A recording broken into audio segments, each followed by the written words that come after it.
episode 5 of Rugby in the Majors, we focus on the battle of the unbeatens at Gold Stadium. We catch up with Ben Crouse following his first weekend in Major League Rugby, and the president of the KZNRU has some advice for rugby administrators in North America. With only one match to their name and 2 weeks off watching from freezing NYC as Nola Gold were ripping defences apart, Rooney weren't given much of a chance in Louisiana. 18 minutes later, however, and they are now the only team left in MLR with a 100% record and were full value for the victory. But don't take my word for it. A man who had the best view from the sidelines, our in-house official Ben, summed up the day in New Orleans. First trip to New Orleans was exciting, a very interesting city, really enjoyed it. Weather was pretty good from my normal Salt Lake City, -1, -2 degrees Celsius. We head out to New Orleans, which was 22 degrees Celsius, so much more like it is back home. Rugby was pretty exciting, met up with the South African JP Yilof. He was pretty exciting in that game against New York as well. The game was pretty good, well-paced. It was exciting to run touch for my new friend from France, Paul Henry Corbier. We had a good time there. After the match, they took us to the parade. They got like weekly parades, which was pretty good. Rugby in general, I was pretty impressed by the standard.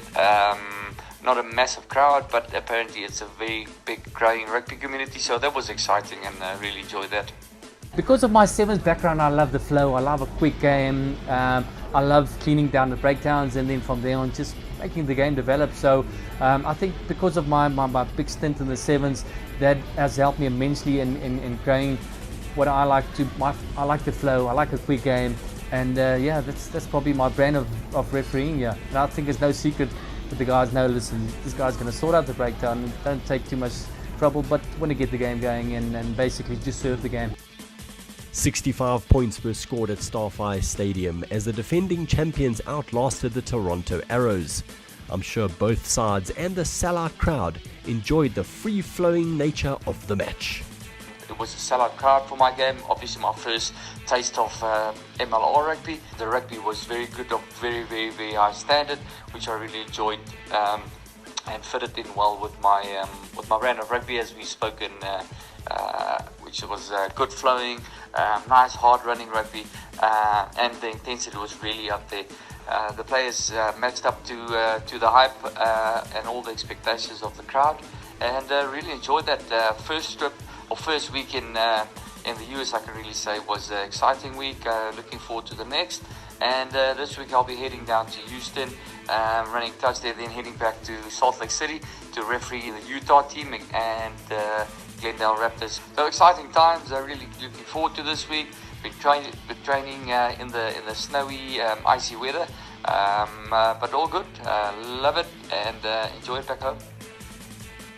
In Sunday's other two games, San Diego Legion improved their record to 3-1 after inflicting a first loss on the Utah Warriors with a 21-10 triumph. And in a bottom-of-the-table clash, 2018 runners-up Glendale Raptors secured their first W at the still winless Austin Elite. Nola Gold did secure 2 bonus points, but their lead at the top has been cut to 4. Rooney are sitting pretty in 4th place after just 2 matches, while Glendale climbed from 8th to 5th. The match weekend kicks off on Friday with 2 simultaneous matches in Texas, 8 p.m. Eastern, 7 Central, as Houston host Toronto and San Diego travel to Austin. On Saturday in the Rocky Mountains Battle, Utah entertain the Raptors at 9 p.m. Eastern, 7 Mountain. And finally, can New York remain unbeaten when they visit Seattle? The Sunday encounter kicks off at 7 p.m. Eastern, 4 Pacific. Rooney fly half Cathal Marsh was named Player of the Week, while the Seawolves claimed the Team of the Round honours, and alongside Rugby United contributed 3 players each to the first 15 of the week. I honestly think the more the US population is going to see rugby, they're going to start moving from the NFLs and some of the other sports and start getting into rugby because of its values, because of the continuity, because there's every minute there's something happening. Whereas with NFL, nothing bad against NFL, but there's a lot of stoppages and people like action and ongoing flow, and exactly what we spoke about, the flow and action. So I reckon a couple of years time, not necessarily this World Cup, but I reckon the next World Cup, hold on to your hats, you might see some big upsets, and which probably at that stage won't be upsets anymore, because there's a big population, they're big sportsmen, they like to excel, the values of that nature, where as if they start something they want to get gold. The ultimate is always the goal. So I reckon we're going to see a lot of them in the next few years to come, and the Major League Rugby is only a massive stepping stone for these guys that want to excel in it. Yeah. I think if we look at their system, normally we'd like to work bottom up, but with them at the moment they started at the top. So there could probably be two tiers for them. The long-term tier, where they have to promote rugby at school level and at college level. That's going to be their only survival, because that will spread the word and the culture of rugby. If we look at to fast track it, I would recommend that they look at an academy, get youngsters that are already part of the game, and fast track those youngsters into the clubs. And through that, the message will also be spread, hopefully, to the lower leagues. But development officers are very, very important.